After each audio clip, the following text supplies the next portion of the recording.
semuanya. Welcome back to House of Grace Online Sunday Service. Yay! We're so grateful that you can join with us today. And we're coming into the end of 2020. It's been an unexpected year for all of us. But one thing for sure, we know that God is so good. He's always faithful to all of us and to each one of us. And I pray that today we can enjoy His love through Sunday service. So let's pray before we start. Dear Heavenly Father, we're so amazed by how great you are, how amazing your love is, Lord Jesus. And as we start this service, we believe, God, that you're always with us. And we believe that you're going to do amazing and miraculous things in our life, Lord. Thank you, Father. In Christ's name we pray. Amen. Amen. Let's praise God together. Yay! Saya undang kita semua untuk tepuk tangan sama-sama ya. Let's worship God together. We'll come, let's adore Jesus. Amen. Sama-sama kita katakan. Oh, come, all you faithful, joyful and triumphant. Oh, come ye, oh, come.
worship God together.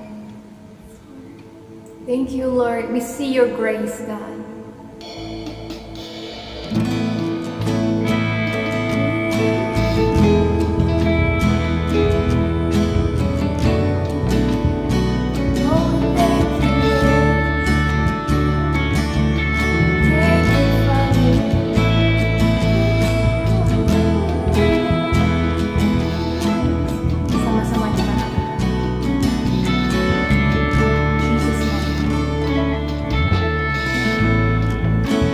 Jesus, my help, I call out your name. I cast my cares on you. Jesus, my hope, my tower of strength, my faith is found in you. I see you pierced, wounded for me. When I look to the cross, I see grace. I see grace, sealed by your sacrifice. I see love reaching for me. Precious blood washes and sanctifies. Healing flows, setting me free. I see grace.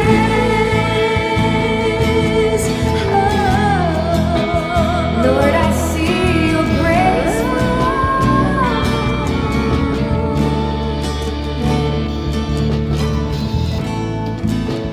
Bearer of sin, afflicted and tried, you paid redemption's price. Bearing my curse, you set me on high. Your death has brought me alive. I see you pierced, wounded for me. When I look to the cross, I see your grace. I see grace, sealed by your sacrifice. I see love reaching for me. Precious blood washes and sanctifies. Healing flows, setting me free. I see grace. Oh, I see your grace on me. Oh, See your grace. Oh, I see your grace. Oh, we see your loving grace.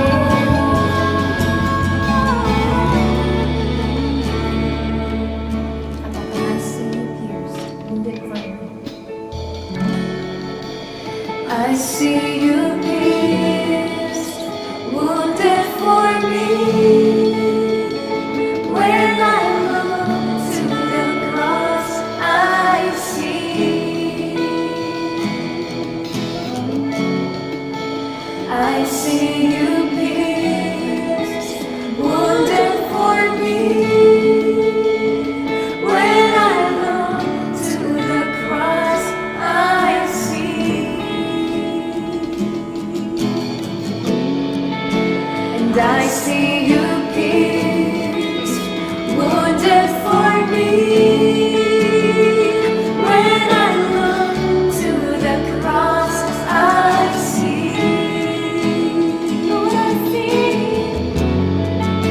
I see you pierced, wounded for me. When I look to the cross, I see. Sing, I see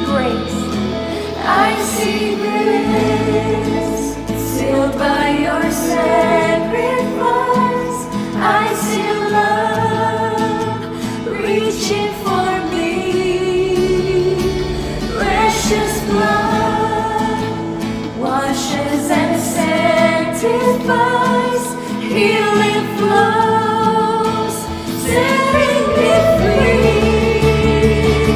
I see grace, sealed by your sacrifice. I see love, reaching for me.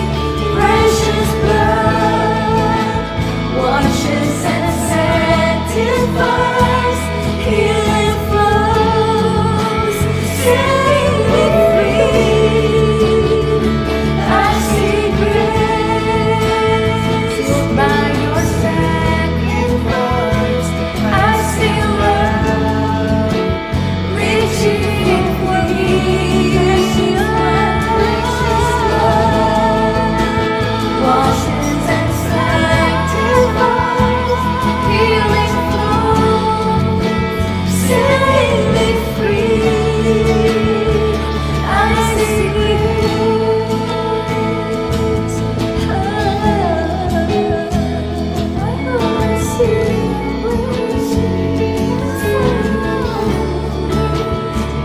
I see grace. I see grace.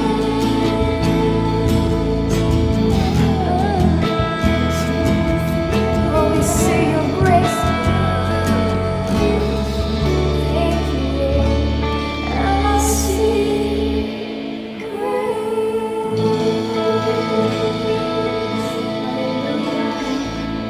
Hallelujah. We praise you, Lord Jesus.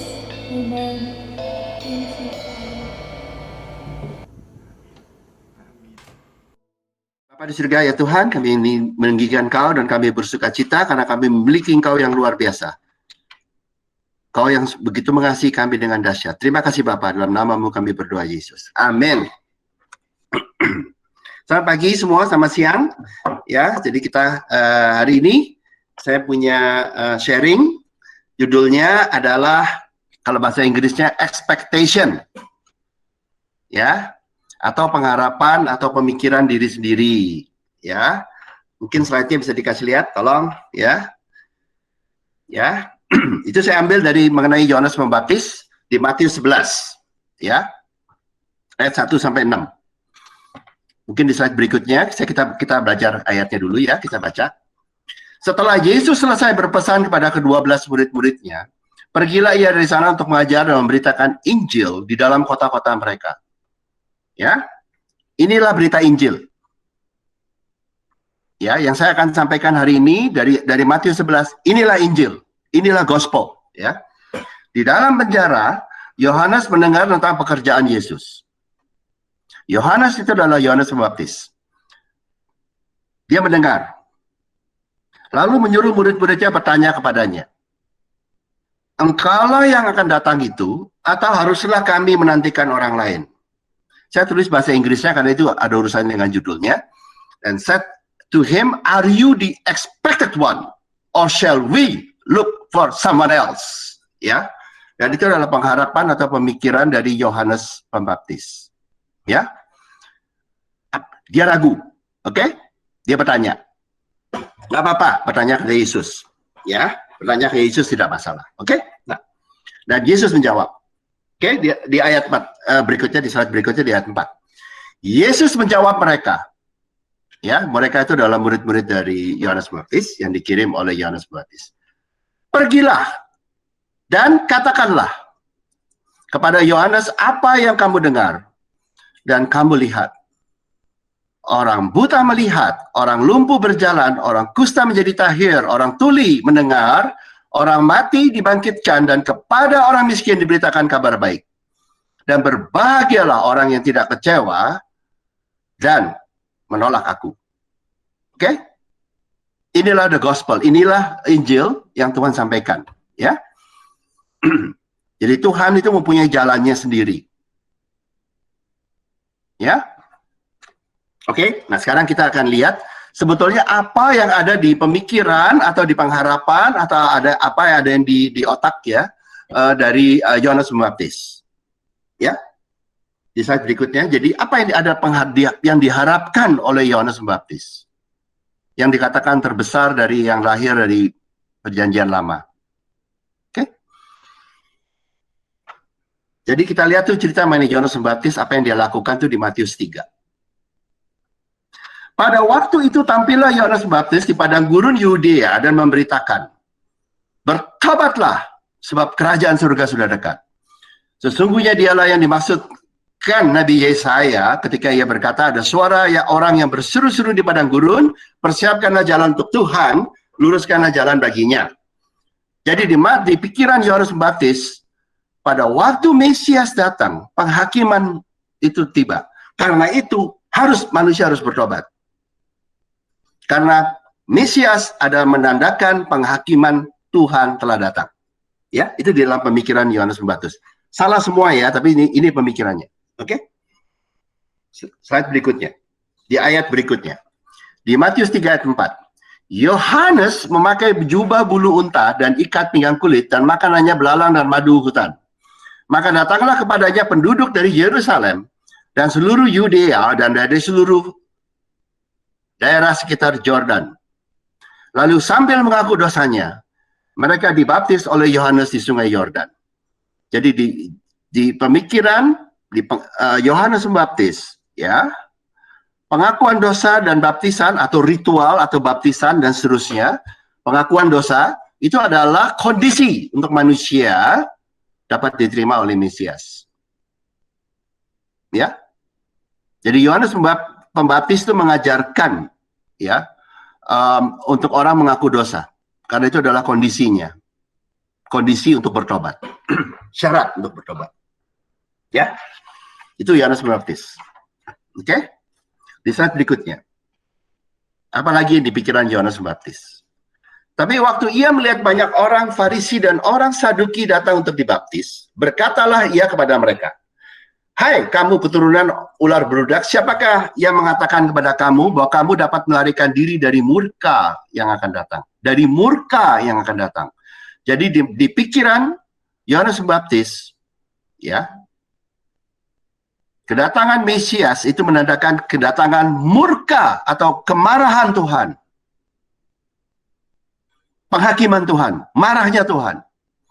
Tuhan suka marah dan datang sekarang, hayo hati-hati lo kamu. Itu di pikiran Yohanes Pembaptis. Ya. Salah semua ya, tapi ini Yohanes. Ini ayat ya. Oke. Di slide berikutnya, apalagi pemikiran Yohanes Pembaptis, ini agamawi semua ya. Jadi hasilkanlah buah yang sesuai dengan pertobatan. Jadi di pikiran Yohanes Pembaptis, manusia itu harus berbuat baik untuk membuktikan pertobatannya. Itu di pikiran Yohanes Pembaptis. Ya, kalau nggak berbuat baik, berarti pertobatannya itu tidak ada. Itu pemikiran Yohanes Pembaptis. Oke? Bukan dari Tuhan ya, Yohanes Pembaptis yang mikir. Oke? Lalu di slide berikutnya, apalagi pemikiran dia? Di ayat 9. Ini ayatnya urutan ya, saya bacanya urutan. Dan janganlah mengira bahwa kamu dapat berkata dalam hatimu, Abraham adalah bapa kami. Karena aku berkata kepadamu, Allah dapat menjadikan anak-anak bagi Abraham dari batu-batu ini. Kapak sudah tersedia pada akar pohon.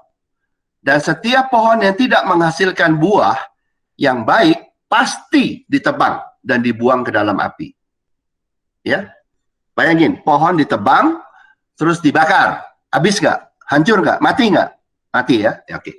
Jadi di pikiran Yohanes Pembaptis, Tuhan adalah Tuhan yang sangat keras.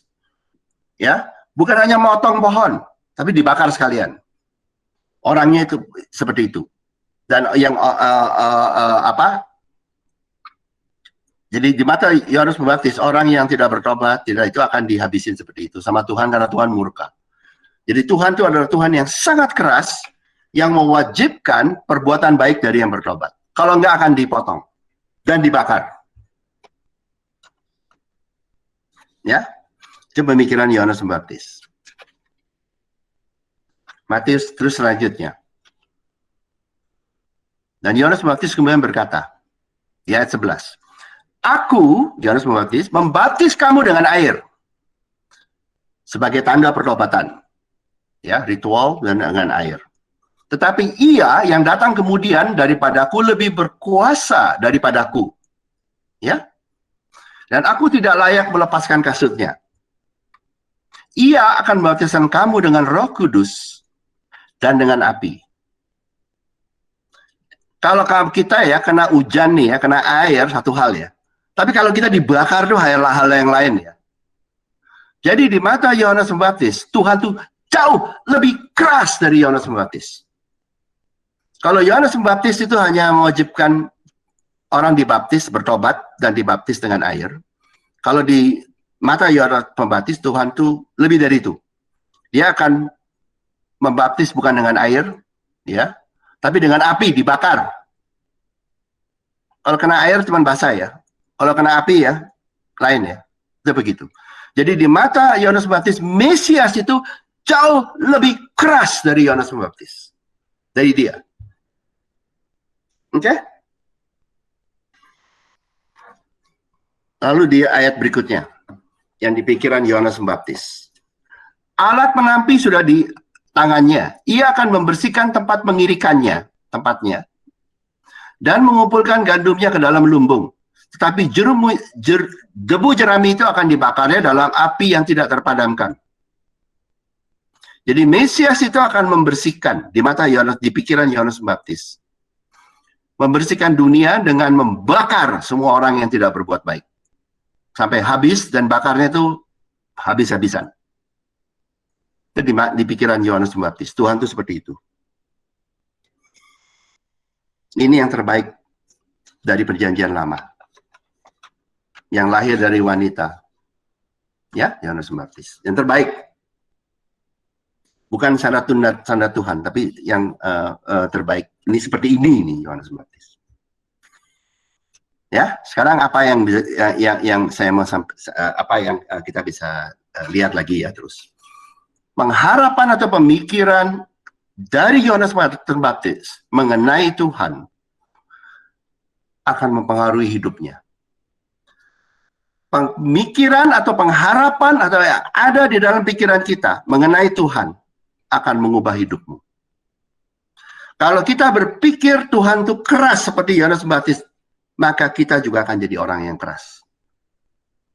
Kalau kita berpikir Tuhan itu suka menghakimi, kita juga akan menjadi orang yang suka menghakimi. Pasti. Hati-hati dengan teologi yang kamu pelajari. Buatan manusia. Pasti mempengaruhi pikiranmu terhadap orang lain. Ya, kalau kita berpikir salah atau benar terserah, ajaran apapun juga, bahwa Tuhan kita itu Tuhan yang keras. Maka kita juga akan sangat keras pada orang lain. Ya, itu seperti itu. Itu yang terjadi di Yohanes Pembaptis. Oke? Itu yang pertama. Apa pengaruhnya? Ya. Jadi ini sebetulnya yang terjadi. Apa adanya. Dan kita lihat ya, apa yang dia dalam pikiran Yohanes Pembaptis. Itu sebetulnya nggak aneh ya. Di dunia itu penuh agamawi. Seperti itu. Kristen di gereja. Karena Yohanes Pembaptis adalah orang percaya. Dan terjadi. Di Matius 11 ayat 2. Ya, sekarang saya sampaikan ya. Dari inti dari tadi pembukaannya ya. Dari ayat yang Tuhan sampaikan. Oke? Di Matius 11 ayat 2 dikatakan sekali lagi. Tadi kita baca. Ya, di dalam penjara Yohanes mendengar tentang pekerjaan Yesus. Jadi Yohanes mendengar. Dia tahu Kristus siapa dan dia mendengar mengenai pekerjaannya. Tapi dia melakukan apa? Lalu menyuruh murid-muridnya bertanya kepada Yesus. Ya, engkaukah yang akan datang itu atau haruskah kami menantikan orang lain? Haruskah kami menantikan orang lain selain Yesus? Oke? Inilah hasil kedua dari doktrin atau pemikiran yang ada di pikiran manusia. Pengharapan kepada Tuhan yang tidak terwujudkan, tidak terrealisasi, akan menghasilkan kekecewaan pada waktunya. Kepada Tuhan. Dan akan menghasilkan keraguan-raguan. Seperti yang terjadi di Yohanes Pembaptis.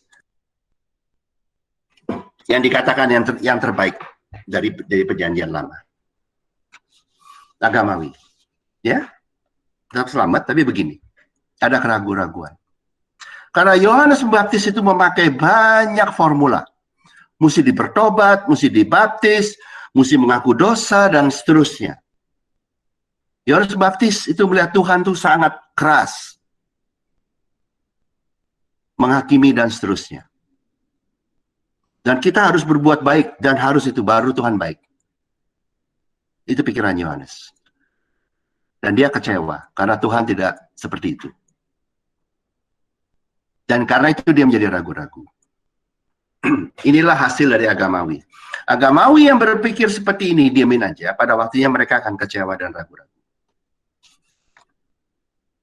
Bukan karena apa-apa, karena mereka sendiri. Oke? Oke. Nah, sekarang kita lihat lagi. Di slide berikutnya.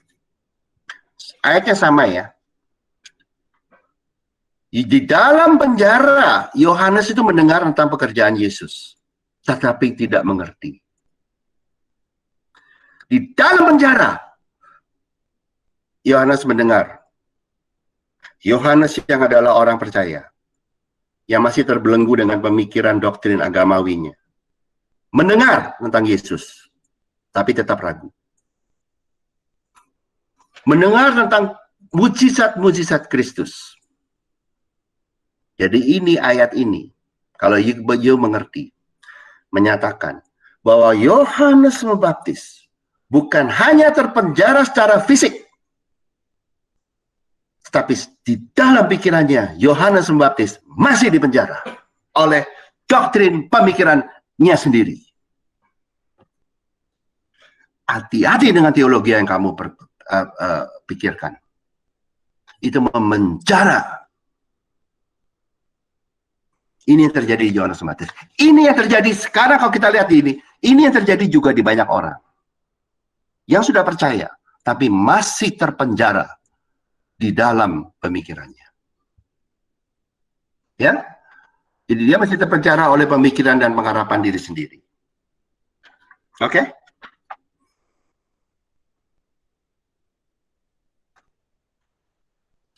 Tuhan yang kita percaya ingin membebaskan kita dari ini. Ya, di slide berikutnya. Tuhan bukan menghakimi.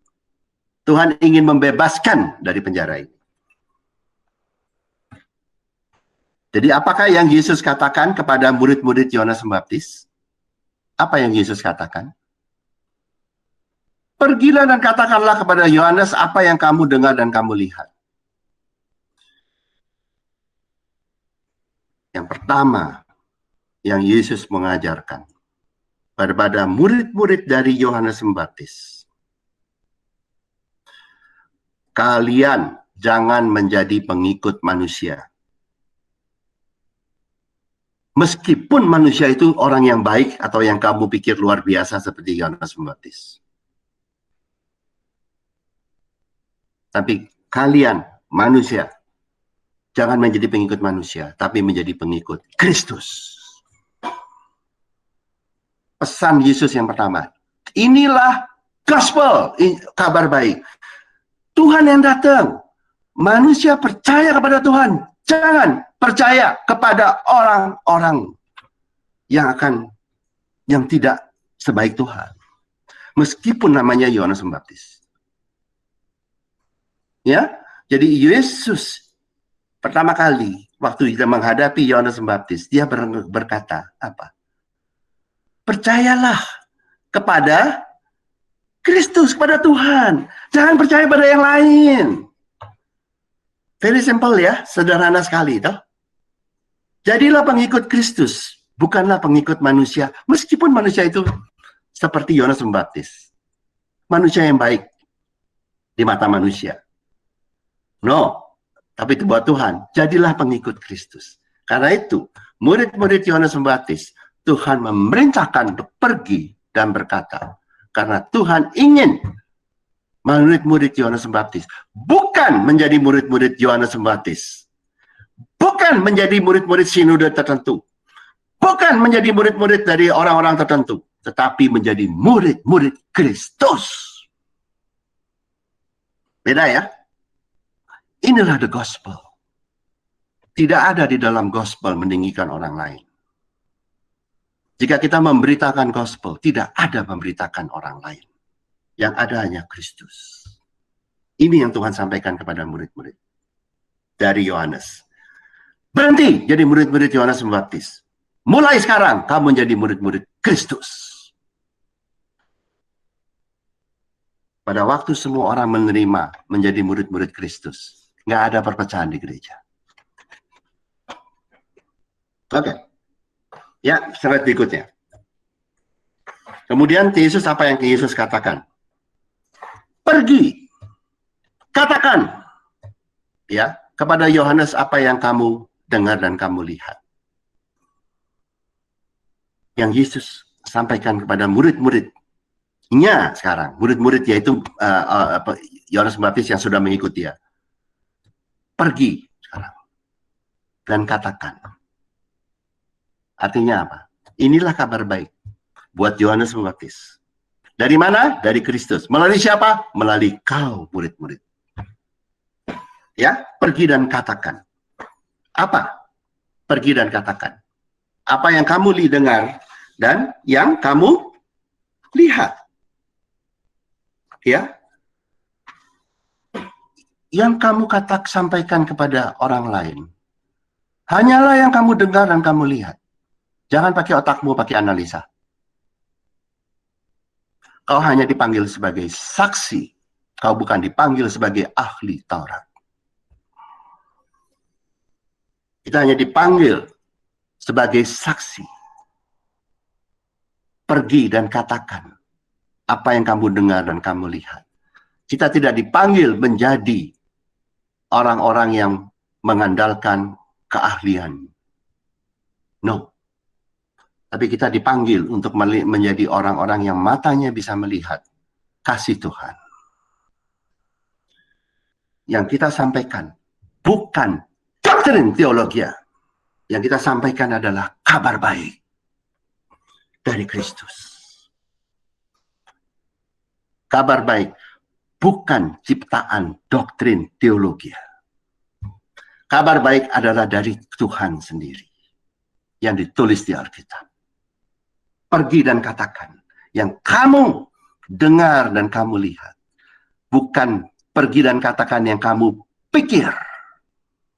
Tapi yang kamu dengar dan kamu lihat. Begitu sederhana. Karena yang kamu dengar dan kamu lihat dari Tuhan. Yang Tuhan sampaikan. Yang kamu pikir, hati-hati. Itu bisa dari pikiranmu. Yang karena manusia pasti ada salahnya. Oke? Itulah saksi. Di perjanjian baru kita dipanggil. Murid-murid tidak memanggil dirinya apa-apa. Mereka memanggil dirinya adalah saksi Kristus. Bukan ahli Taurat. Oke? Jadi kemudian apakah pesan yang Yesus sampaikan kepada Yohanes Pembaptis? Karena Tuhan mengasihi. Ya, melalui siapa? Melalui murid-murid. Jadi sekarang murid-murid Yohanes Pembaptis yang tadinya berada di bawah Yohanes Pembaptis, sekarang yang ngajarin atau memberikan berita baik kepada Yohanes Pembaptis. Karena murid-murid tadi sudah melihat Kristus. Yang melihat Kristus, Tuhan tinggikan. Murid-murid Yohanes Pembaptis yang tadinya berada di bawah Yohanes Pembaptis, tapi sekarang karena melihat Kristus, mereka bisa menyampaikan kabar baik kepada Yohanes Pembaptis. Dan apa yang Tuhan sampaikan kepada Yohanes Pembaptis? Inilah pesan Kristus ke Yohanes Pembaptis. Orang buta melihat, orang lumpuh berjalan, orang kusta menjadi tahir, orang tuli mendengar, orang mati dibangkitkan, dan kepada orang miskin diberitakan kabar baik. Tanpa mereka harus harus dibaptis di Sungai Yordan. Tanpa syarat-syarat itu. Karena Tuhan adalah kasih bagi semua orang. Karena Tuhan kasih, bukan manusia yang mencari, yang harus melakukan ritual, harus mengaku dosa. Orang yang buta ini nggak pernah ngaku dosa. Orang yang lumpuh ini nggak pernah ngaku dosa, nggak pernah dibahagi. Tapi Tuhan sendiri yang itu, karena Dia adalah kasih. Berkat Tuhan turun, bukan karena manusia baik, tapi karena Tuhan yang baik. Ya, inilah pesan dari Tuhan kepada Yohanes Pembaptis. Lupakan agamawimu, lupakan segala macam itu yang memenjara engkau. Lihat, buka, lihat matamu, melihat kepada kasih Tuhan yang mengasihi yang buta, yang mengasihi yang lumpuh, yang mengasihi yang kusta, yang mengasihi yang tuli, yang mengasihi yang orang mati. Yang tidak ada di pikiran manusia. Itulah Tuhan yang mengasihi yang miskin. Oke? Jadi di mata Tuhan, inilah gospel, inilah Injil, inilah Tuhan adalah kasih. Inilah kasih Tuhan. Di mata Yesus, manusia adalah korban dari kebutaan, dari kelumpuhan, dari kesakitan, dari ketulian, dari kematian, dan dari kemiskinan. Manusia adalah korban. Karena itu manusia bukan butuh penghakiman. Manusia butuh ditolong. Manusia bukan butuh ritual. Tapi manusia butuh pertolongan dan berkat Tuhan. Yang korban, yang lumpuh, yang sakit, yang metuli, yang kemati, dan yang buta. Bukan butuh ritual. Bukan butuh formula dari orang-orang tertentu. Dari manusia. Tapi butuh pertolongan kasih Tuhan. Bukan butuh penghakiman. Dan dimarah-marahin. Bukan. Butuh pertolongan. Dari kasih Tuhan. Dari Tuhan. Manusia butuh Mesias. Butuh pertolongan Mesias. Itulah gospel. Manusia tidak butuh agamawi. Manusia tidak butuh doktrin teologi. Manusia cukup dapat Kristus. Manusia tidak butuh sekolah teologi yang bikin kamu jadi PhD. Silakan sekolah kalau kamu mau. Tapi yang menyelamatkan manusia adalah Kristus. Yang menolong manusia adalah Kristus. Yang menolong manusia dari yang buta, yang lumpuh, yang kusta, dan seterusnya adalah Kristus. Bukan ahlimu. Bukan status manusia sebagai Farisi atau Saduki. Bukan kepandaian manusia menjadi ahli Taurat. Kristus yang menyampaikan, inilah gospel, inilah Injil bagi semua orang. Tanpa syarat. Ya? Dan itulah pesan Yesus kepada Yohanes Pembaptis. Jadi, pesan Yesus pada Yesus, inilah gospel yang dalam. Yang buta akan melihat. Yohanes Pembaptis itu buta. Tidak bisa melihat kasih Tuhan. Tapi kasih Tuhan adalah yang buta akan Tuhan celikkan sehingga bisa melihat kasih-Nya. Dan pada waktu, jadi sebelumnya ini ya, kalau kita lihat ya, siapa yang buta? Yohanes Pembaptis. Siapa yang lumpuh sehingga tidak bisa keluar dari penjara? Yohanes Pembaptis. Siapa yang kusta? Dia enggak ya, dia sudah sembuh ya, dia sudah percaya. Ya, siapa yang tuli dan tidak bisa mengerti? Yohanes Pembaptis. Siapa yang tidak mati? Ya, dia sudah bangkit ya. Siapa yang miskin kan? Ya, Yohanes Pembaptis. Dan Injil Tuhan adalah seperti ini. Gospel. Bagi yang melihat kasih-Nya, you tidak lagi buta. Dan pada waktu you tidak buta lagi karena melihat kasih-Nya, dan tidak lagi sudah bisa melihat kasih-Nya, you tidak lagi terbelenggu di dalam penjara yang membuat kamu lumpuh. Dari penjara pemikiran diri sendiri dan pemikiran agama. Kau akan bebas dari itu semua. Kau tidak lumpuh lagi. Kau tidak akan terpenjara. Pada waktu kita tidak lagi buta, tapi kita melihat kasih Tuhan. Kita akan tidak lagi lumpuh. Kita akan bisa jalan. Karena kita tidak lagi terbelenggu oleh pemikiran dan pengharapan diri sendiri yang agamawi. Dan kita pada waktu itu, kelemahan diri kita, penyakit kita, kelemahan diri kita seperti kusta, kita Tuhan akan sembuhkan. Karena Dia adalah Tuhan yang menciptakan, yang bisa menyembuhkan kita semua dari segala kelemahan kita, termasuk kusta. Dimulai dengan melihat, kau akan bisa berjalan dan tidak terpenjara, dan kita akan bisa tidak lagi sakit, dibelenggu oleh kekurangan seperti penyakit, dan kita akan tidak lagi tuli. Kita akan bisa mendengar ayat Tuhan, Alkitab, dan kita akan bisa mengerti.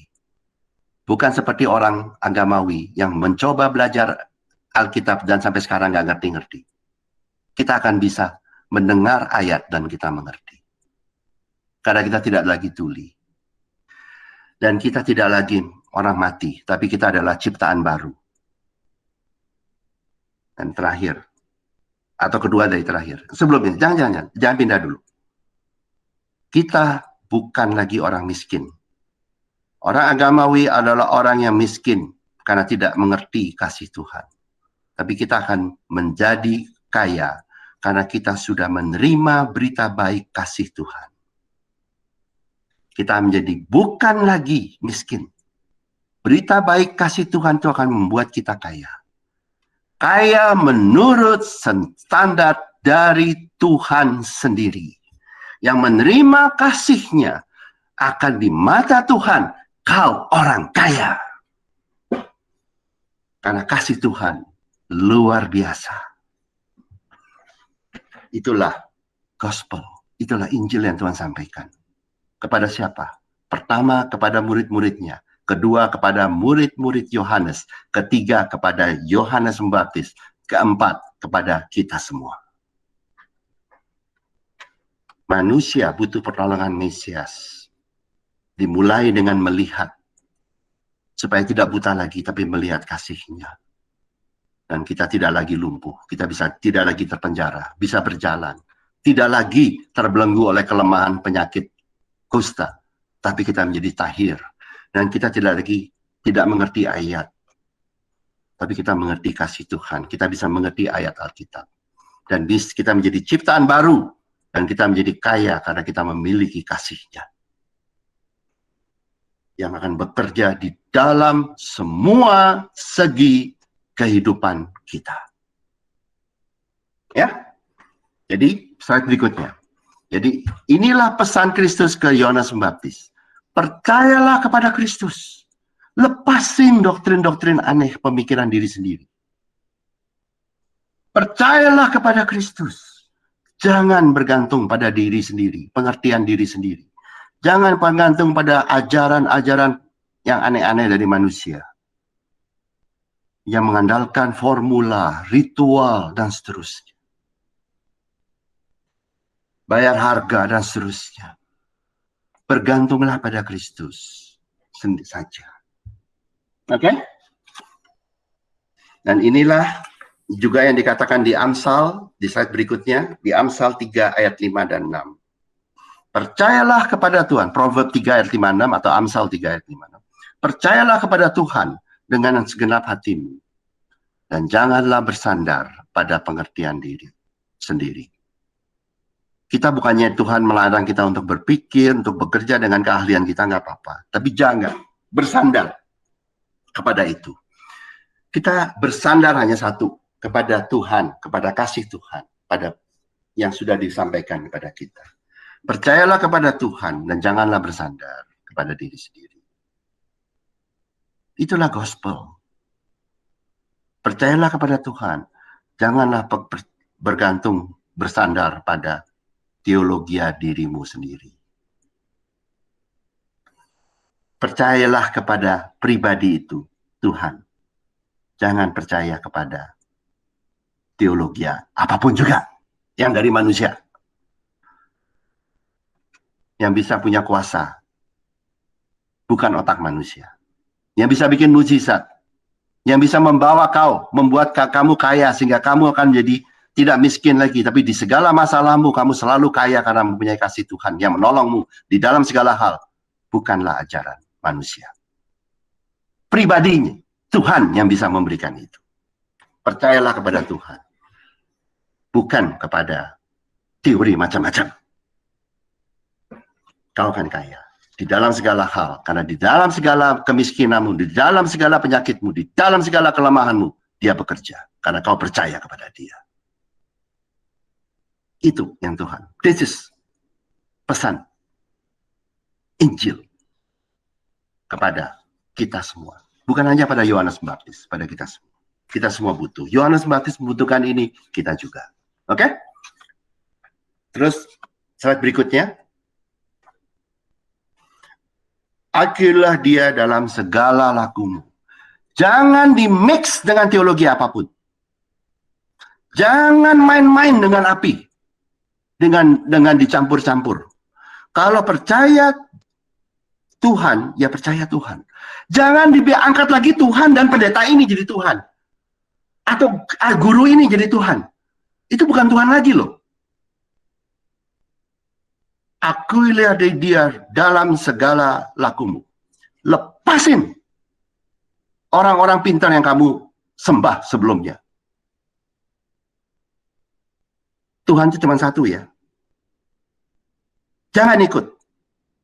Bukan karena orang itu gimana. Orang itu selalu ada baiknya dan selalu ada jahatnya. Tapi Tuhan itu satu. Jangan ada padamu ilah lain di hadapanku. Akuilah dalam segala lakumu.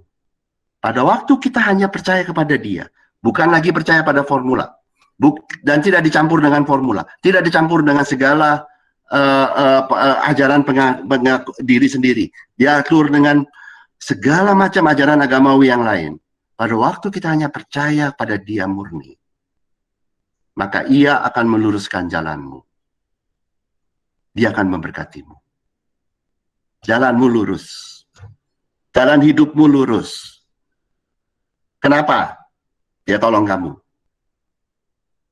Ada batu di depan, dia tolong kamu. Ada lubang di depan, dia tolong kamu. Dia bilang jalanmu lurus. Ada angin, dia tolong kamu. Ada badai, dia tolong kamu. Tapi satu syarat ya, akuilah dia dalam segala lakumu. Segala. Jangan kamu mix. Jangan dicampur dengan teologi aneh-aneh. Buatan manusia. Segala lakumu. Tuhan dia bilang, jalanmu akan lurus. Ya? Itulah Injil yang murni dari Tuhan. Slide terakhir. Dua slide terakhir. Ya. Kembali ke Matius 11 ayat 6. Dan berbahagialah orang yang tidak menjadi kecewa dan menolak aku. Ya.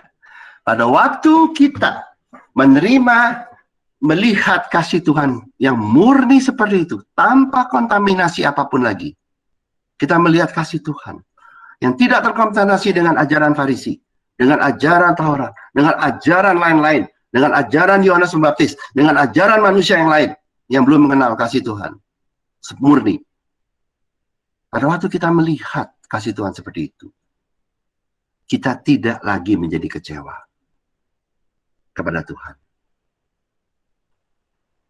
Dan kita akan menerima dia. Yang dibelenggu dalam penjara agamawi akan kecewa. Dan bisa menolak Tuhan. Menolak kasih-Nya. Tapi yang menerima seperti ini, murni kasih Tuhan, kau akan berbahagia, kita akan berbahagia. Garansi dari Tuhan, kau akan berbahagia. Kau bukan hanya menjadi kaya di dalam kasih-Nya, tapi kau akan berbahagia di dalam kasih-Nya. Karena dia yang semuanya memberikan. Berbahagialah orang yang tidak menjadi kecewa. Yang kecewa ada yang masih terbelenggu di dalam pengharapan diri sendiri, di dalam pengharapan ajaran agamawi diri sendiri. Yang menolak kasih Tuhan adalah yang masih terbelenggu di dalam teologi diri sendiri. Tapi yang berbahagialah ada yang menerima kasih Tuhan murni. Ya. Slide terakhir adalah dari saya, adalah di Matius 11 ayat di 1 Korintus 2 ayat 9. Yang saya sampaikan tadi, juga mengkonfirmasi yang 1 Korintus 2 ayat 9. Menceritakan hal yang sama. Tetapi seperti ada tertulis, apa yang tidak pernah dilihat oleh mata, dan tidak pernah didengar oleh telinga, dan yang tidak pernah timbul di dalam hati manusia, semua yang disediakan Allah untuk mereka yang mengasihi Dia. Kasih Tuhan lebih besar dari segala doktrin teologi. Kasih Tuhan, the gospel, Injil, lebih besar dari segala pemikiran manusia. Termasuk diri kita. Yang kita Tuhan inginkan hanya kita menerima dan menikmati. Kasih Tuhan yang begitu besar. Dan kita akan melihat, karena mata kita tidak buta lagi oleh agamawi dan diri sendiri. Kita akan melihat kebesaran kasih-Nya yang memberkatimu dan saya. Dan kita akan bisa mendengar dan mengerti ayat-ayat dan berita-berita baik dari Tuhan. Dan kita akan bisa mendapatkan hal-hal yang tidak pernah kita bayangkan. Lebih besar yang dapat kita bayangkan. Karena kasih Tuhan kepada kita lebih besar dari apapun juga yang dapat kita bayangkan. Itulah pesan Tuhan kepada murid-muridnya.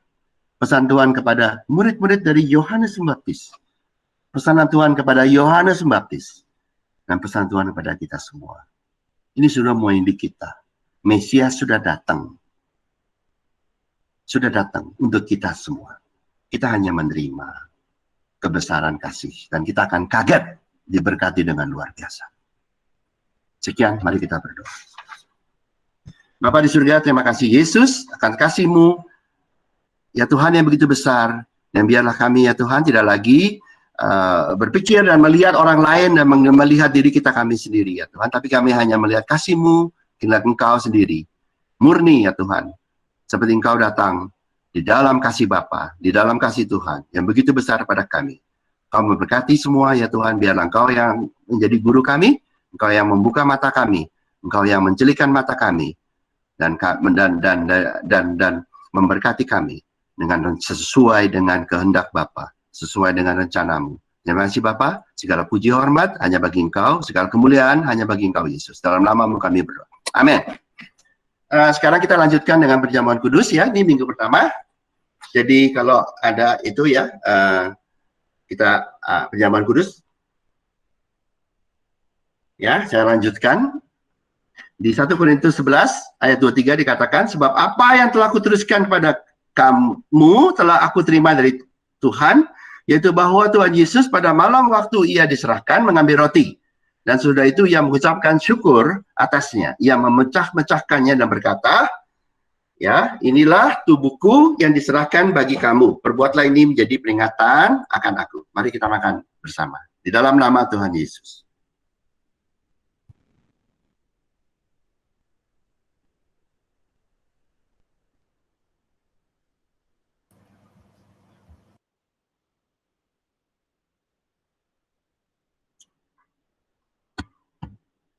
Lalu di ayat 25, ya, dikatakan, demikian juga ia mengambil cawan sesudah makan.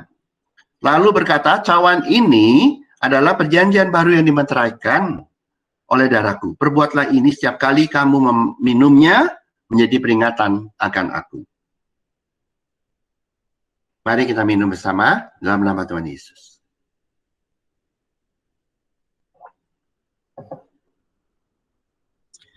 Bapa di surga ya Tuhan, Kau sudah memberikan tubuh-Mu dan anggur perjanjian ya Tuhan bagi Engkau, untuk kami selalu menjadi peringatan bagi Engkau, supaya kami selalu ingat ya Tuhan, supaya kami selalu diingatkan dan kami selalu ingat akan kebesaran kasih-Mu, supaya kami tidak lagi ya Tuhan melencong dan mengikuti jalan-jalan yang lain di luar Engkau ya Tuhan, tapi kami sepenuhnya mengikuti dan ingat akan kebesaran kasih-Mu yang sempurna, yang sanggup untuk mengatasi kami, segala masalah kami, segala persoalan kami, segala kelemahan kami. Kasih-Mu sudah ada pada kami, dan kami ya Tuhan terima syukur karena kami di dalam Engkau, kami tidak lagi buta, tapi kami sudah melihat kasih-Mu, dan kami ya Tuhan tidak lagi lumpuh, tapi kami sudah bangkit ya Tuhan bersama dengan Engkau, karena kasih-Mu membangkitkan kami, dan kasih-Mu yang menguduskan kami, Dan kasih-Mu ya Tuhan yang membuat kami bisa mengerti dan mendengar dan bersuka cita atas Injil kabar baik-Mu. Dan kasih-Mu ya Tuhan yang sudah membuat kami menjadi ciptaan baru. Dan kasih-Mu ya Tuhan yang membuat kami menjadi kaya di dalam kasih-Mu. Dan kami tidak lagi miskin, tapi kami menjadi kaya akan pertolongan dan berkat Mu di dalam hidup kami, di dalam keluarga kami, di dalam pekerjaan kami, di dalam segala hal. Kasih-Mu akan membuat hal-hal yang luar biasa, karena kami adalah orang yang kaya di dalam kasih-Mu. Terima kasih Bapa, segala puji hormat saja bagi Engkau. Dalam nama-Mu kami berdoa. Amin. Amin. Silakan pada Rosma. Pengumuman dikit, hari ini jam 2 ada discipleship class yang terakhir untuk tahun ini ya, untuk Desember. Habis itu sudah nggak ada discipleship class lagi. Ini udah Desember, udah season's greeting ya to everybody. Christmas is around the corner. Kita itu akan merayakan Natal, caranya beda ya, different creative Natal untuk tahun ini ya. Jadi kita akan umumin, tunggu di grup apa yang kita akan lakukan untuk Natal. So have happy Sunday everybody, jam 2 discipleship class. Linknya nanti dipisah ya, terpisah. Kalau yang butuh link saya dikasih terpisah. Nggak sama dengan link ini. Ya, tunggu kalau yang discipleship class, kita jika ada yang mau temannya yang mau ikut dan dia nggak ada di grup, minta aja dari kita dan kita akan sharing linknya ya. Happy Sunday everybody. Happy Sunday. Happy Sunday semua. Happy Sunday. Woi. Happy Sunday semuanya.